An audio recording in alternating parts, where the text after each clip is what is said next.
Hey everyone, how's it going?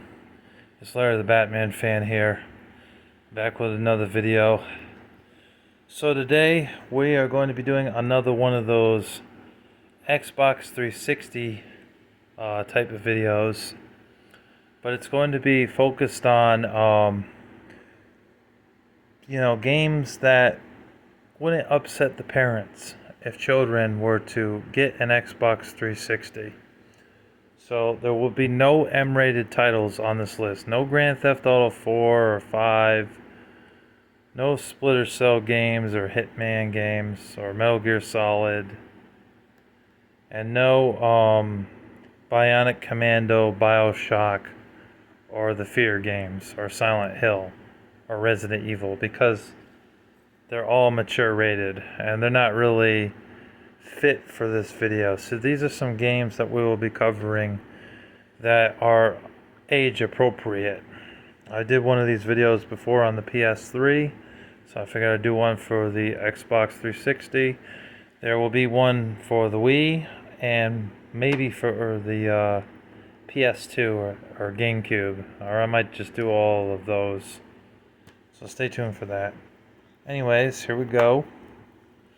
I know this is a PS3 game, but it's also available on Xbox 360, and I think it was also available on the Nintendo Wii. Is Avatar the video game. This is one of the best licensed games that I played. Honestly, it's not a bad game.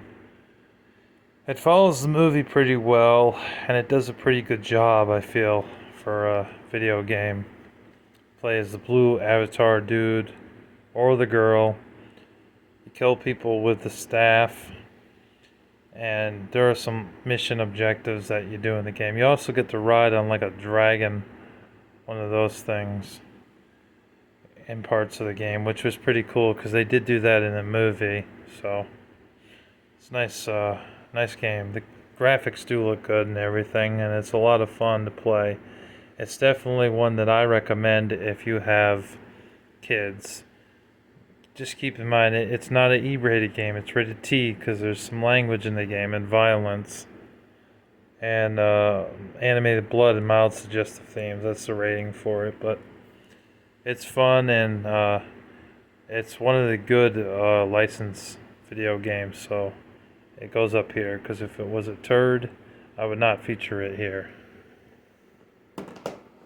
Oh, sorry, Miles.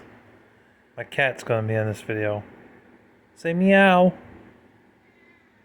There we go. Atta boy. Yeah, he said meow. My buddy. Okay. Alright. Don't mean to be mean, buddy, but I'm still filming here. Alright, so we got Monopoly The Streets, the sequel to Monopoly for Xbox 360. And this one is the sequel. They're also available on the Nintendo Wii. They might be on the PS3 as well, but I'm not sure. I know that they're on the Wii. But this is a fun game. I like this game. I don't feel that the game is as fun with one player. It's actually kind of boring playing against the computer, because the computer is not like that fun to play with. It's the computer is either really, really hard or really, really dumb. Like really easy to beat. But it's definitely fun. There's different modes in the game. You can play the regular mode, and there's like 2 or 3 other modes in the game that you can play for this game. It definitely is a fun game, but it's definitely more fun if it's like 4 players or 3 players. It makes the game more interesting. And you know what it is. You go around the board, you collect go, 200 for go, passing go rather. You build houses and properties and hotels and try to get as many properties as you can while not going bankrupt. It's really fun. There's been like 10 different renditions of Monopoly over the years. I had ones going all the way back to the original NES, which is no joke. But it's fun, and it's a family-friendly game, and it's rated E. So I definitely recommend it if you're looking for a non-mature game for your kids and you want to get into retro gaming but you can't seem to find any games because a lot of the games that you're seeing that are out in the wild are rated M for mature and not suitable for the kids. So here's one that is. Next up, we have Batman Arkham City. This is a damn good game. It's a damn fine game. I recommend this game. Origins is also great, and the original Batman Arkham Asylum. All are really fun games in the Batman world and universe. You play as Batman, go through the levels, you beat up the bad guys. You don't really kill them. You can knock them out and stuff like that. Beat bad guys up on the street because when they see you, they're like, "It's Batman, let's get him." And they do occasionally swear at you, like to say, "I'm going to kick your ass," and things like that. Find the Riddler's clues in this game. It's rewarding, but there's a lot of clues. And it's just all sorts of stuff that you can do. Fly through the city. There's definitely a lot of exploring in certain areas, fighting bad guys and bosses. Lots of beat 'em up stuff in it. You do need to use your detective thing, your gadgets, batarang at times, and other things that you use in the game. It's really good. All the Batman games that they made from this generation blew people's minds of how good they were. It's definitely something that you can't pass up, and it's a good game. And it's rated T because of violence, blood, mild language, and suggestive themes. And looks like also alcohol references, so tobacco. I don't remember seeing any drinking in the game, but I did see a little bit of tobacco use from the criminals out on the streets, you know. But they're all acceptable, really, for kids, except the last one, Arkham Knight. That one was a little bit too intense, so that's why they gave that one an M rating. But the other one's really good. Definitely recommend it. The Arkham Knight's not available on Xbox 360 either. It's only on PS4 and Xbox One. I have that for PS4. I have thought about getting the Xbox One version because I'm a big Batman fanatic. But I didn't end up getting it. But I could get it if I wanted to. Next up we have Mud, which is a fun racing game. I got this off of Gimpy Ninja Gaming, one of our last trades. I got this for nothing. It's good if you like motorcycle style racing games.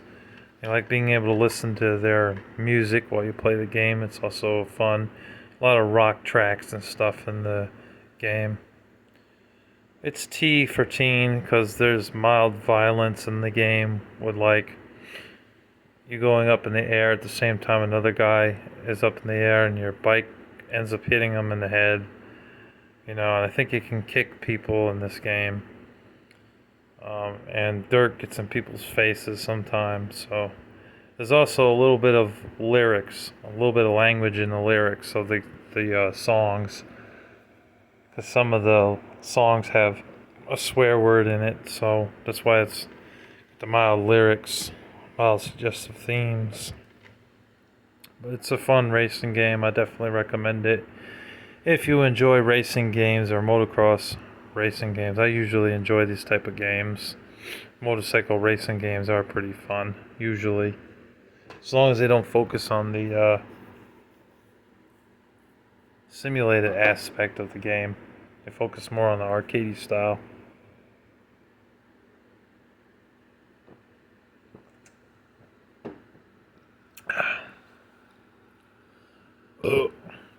Excuse me.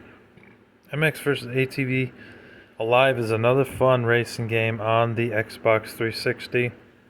And this one's even cleaner because it's rated E. So there's really nothing questionable about the game. Except, I guess, mild language, mild suggestive themes, mild violence. But it's a sequel to Reflex. The graphics look better than the Reflex version. That version was released on multiple systems and also on the PSP handheld. This was definitely a fun racing game, a good sequel to the Reflex and Untamed. and motocross, or supercross rather.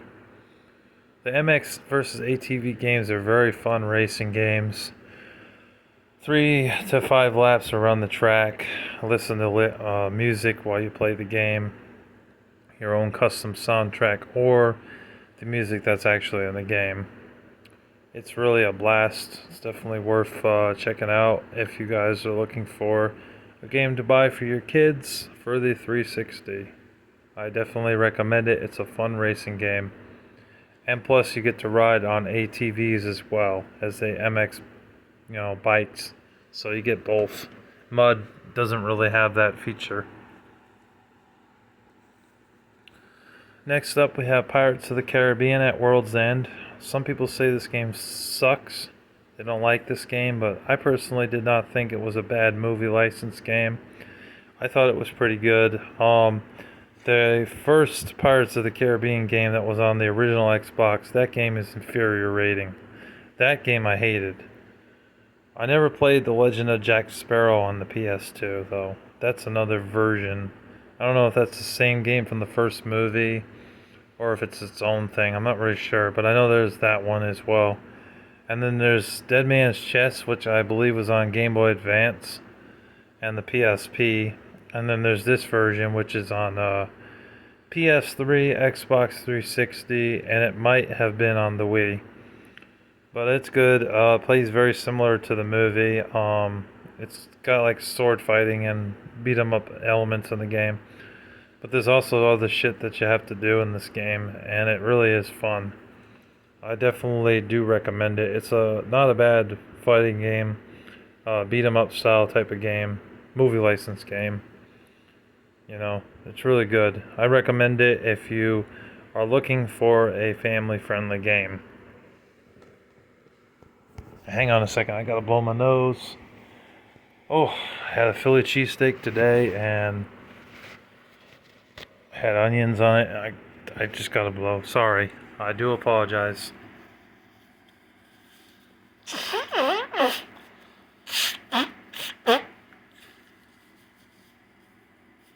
Look at Miles hanging out there. Yeah, he's hanging out. Hanging with Daddy. He's looking at me too. My good buddy. Alright, next up we have Lost Planet Extreme Condition. Very good game. It's a third-person shooter for the Xbox 360. It's also available on the PlayStation 3.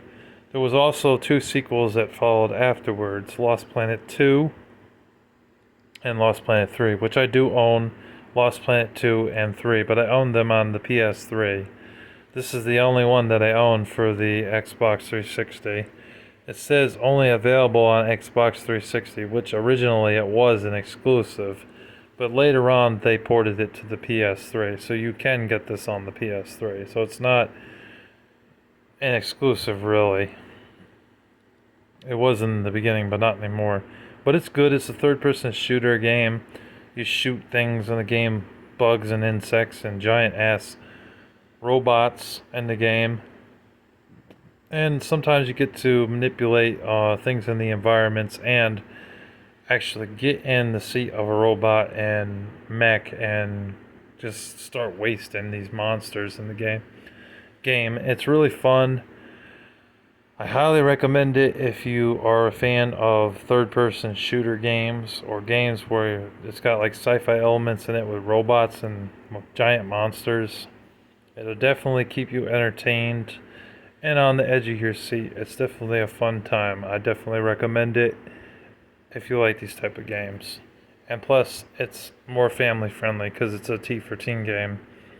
Capcom did make some more family friendly games. I know Resident Evil is not one of them, but this one, and I know Dark Void's another one. Dark Void wasn't an amazing game. It was just okay. This is a lot better. But that's just a few examples.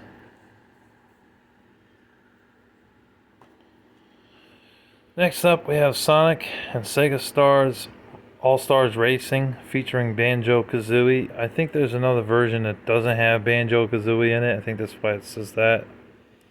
This is a fun racing game with the Sonic characters. Definitely worth checking out. Plays very similar to Mario Kart.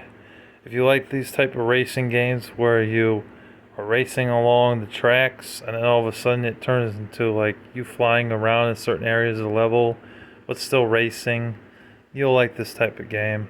Mario Kart I don't think does that very much. They do it a little bit but not very much. But it's not like your typical Need for Speed, it's more of a kart racer. And plus you get to play as the Mii characters that you create in the game. It's definitely a blast. And it's a lot of fun. So I recommend it. The last game I want to recommend is a fighting game for your Xbox 360. It was also available on PS3 and it was ported to the PS4 and Xbox One as well, along with its sequel as well, Injustice 2. I don't know if they're ever going to make an Injustice 3. It would be nice if they did, but I doubt they will. But this is good. This version, Ultimate Edition, you got the extra DLC stuff in the game. It was perfect. I got this off of DK Oldies for like $15. It's worth the money. I've beaten this game entirely and I really enjoyed what I played. It can get pretty hard though after some time, but it's definitely rewarding. You get all sorts of different DC characters in the game, and you get, like I said, characters like Scorpion and Sub-Zero from Mortal Kombat are also in the game. Some characters are good and some are evil. Batgirl, Martian Manhunter. I don't know who she is or he is. I'm not sure who that guy is. Oh, that's Batgirl. Superman, Batman, Robin, Nightwing, the Joker, Harley Quinn. You probably get to play as Brainiac, and Lex Luthor, and maybe even Green Lantern in the Flash. So there's a lot of characters that you do get to play as. It's a really good fighting game with DC characters. And I definitely recommend it if you enjoy multiplayer, because this is a blast playing against your friends and multiplayer, online or offline. Although online is probably down for the Xbox 360 and PS3 versions, so you're better off just playing it offline. But it is a blast. The campaign was long enough. It was about 8 to 9 hours long. It took me about 2 or 3 days because I got a job, but I did beat it eventually. I definitely recommend it if you guys like fighting games and you're trying to get into retro games and you're looking for something that is more family friendly for you and your kids. So that's my video here of some more family friendly games on the Xbox 360 that will not upset the parents, and they will be able to find some games that are not mature rated and fun to play. Thank you guys for watching and tuning in, and if you like these videos I will do another one, but I need at least 100 likes or 100 views on the video in order for me to do a few more of these. So thank you guys for watching and tuning in, and take care. God bless you. Peace.